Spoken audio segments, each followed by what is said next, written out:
Olá pessoal, estou aqui de novo retornando porque aquele vídeo ficou bastante extenso, né, com 9 minutos e meio e não ainda não extinguiu os temas, né?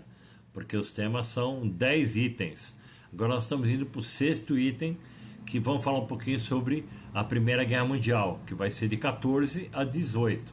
Qual é o contexto da Primeira Guerra Mundial? É o contexto da disputa imperialista. Lembra que nós falamos?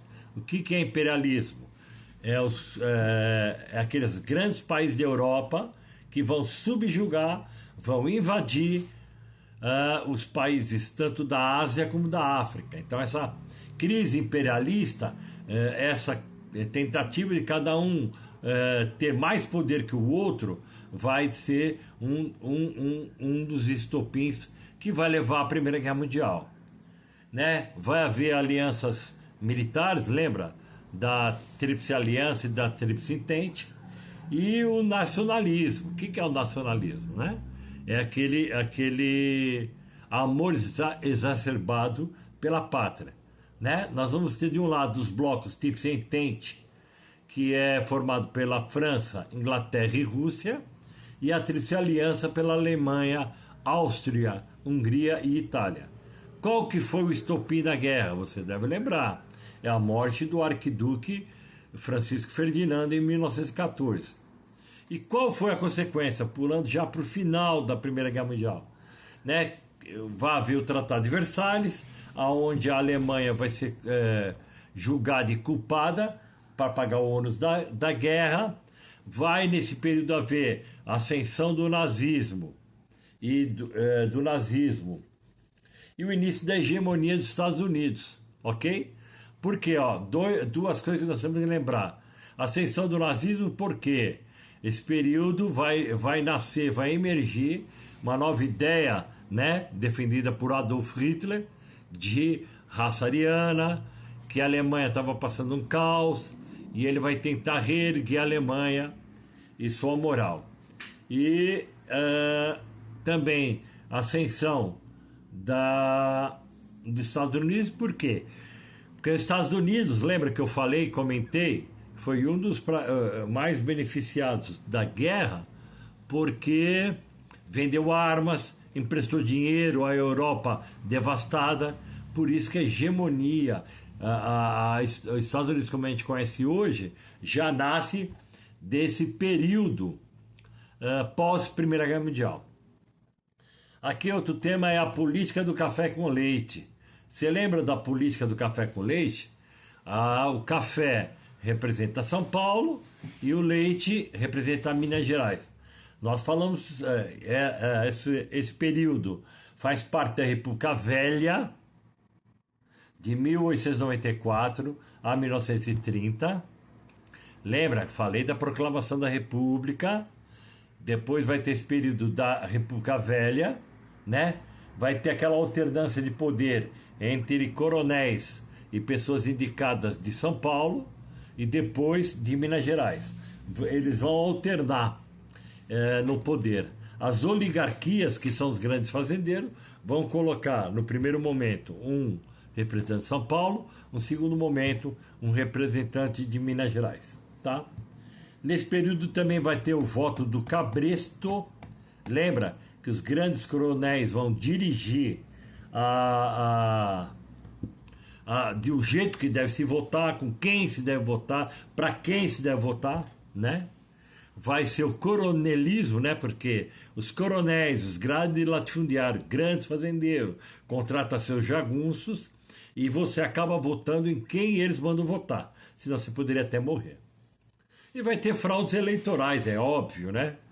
Que, como não tinha muito controle das cédulas e das apurações, vai ter muita fraude, ok?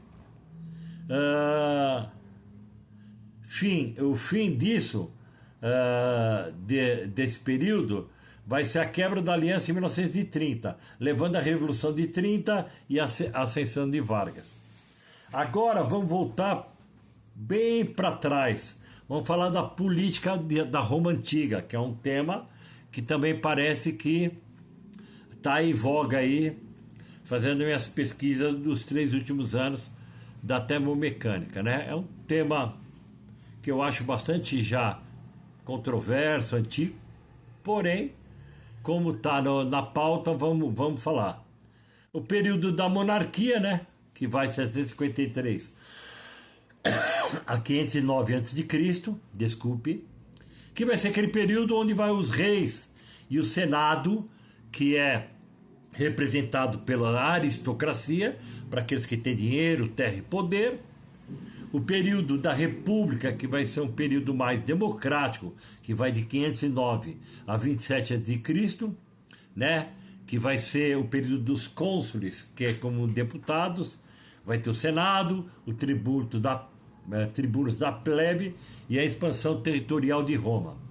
E o período do Império, que vai de 27 a.C. a 476 depois de Cristo. Vai ser o período, né, que inclusive, né, vai ser, o poder vai estar concentrado na mão de um imperador, né?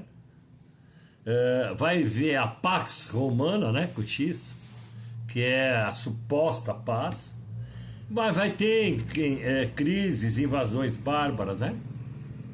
Mas esse período é importante porque vai ser um período da base do direito. Muitas das nossas leis, que hoje é da nossa Constituição, é desse período.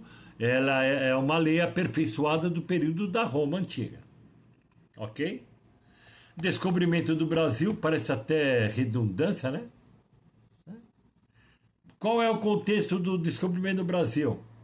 Portugal estava expandindo seus territórios, foi o primeiro país a se aventurar aos mares, né? E o descobrimento do Brasil fez parte de uma expansão marítima portuguesa, né?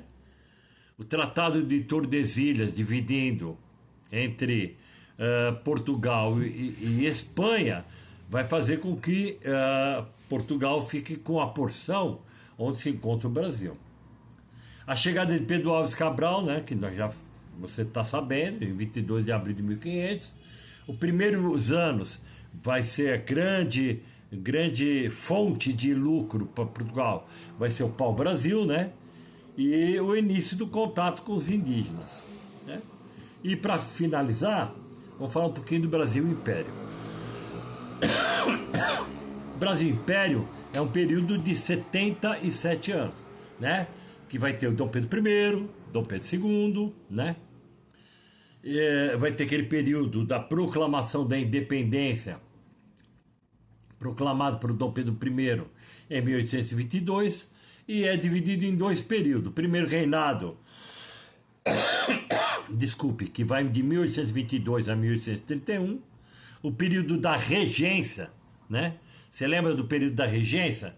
Quando Dom Pedro I volta para Portugal, ele nomeia o seu filho Dom Pedro II em seu lugar, só que Dom Pedro II não tinha condições de assumir o trono, porque tinha somente 7 anos, ok?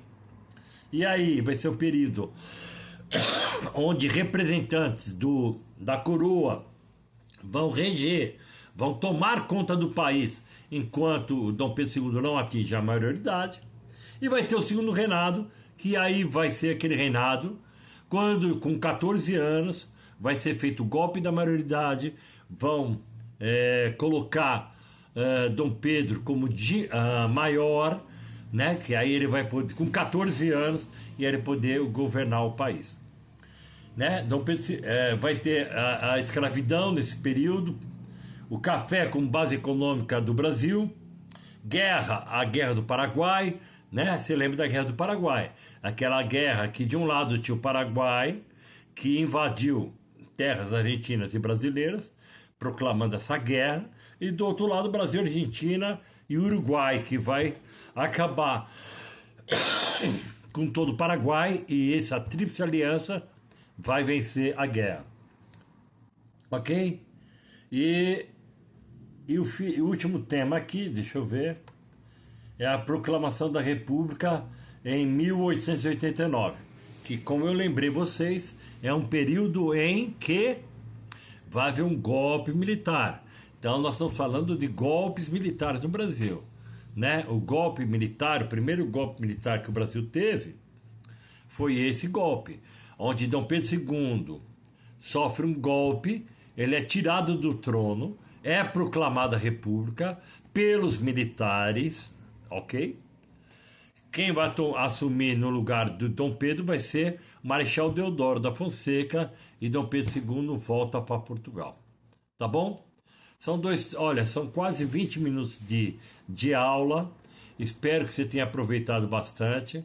O bom do vídeo é que você pode retomar todas as vezes aí. E espero ajudá-los. Qualquer dúvida, eu estou em sala de aula até o dia da prova, tá bom? Um grande abraço. Uma boa noite. Não sei que horário que você vai assistir, né? Bom dia, boa tarde ou boa noite. Mas espero que tenha sido útil para você, tá? Um grande abraço, tamo junto. Valeu.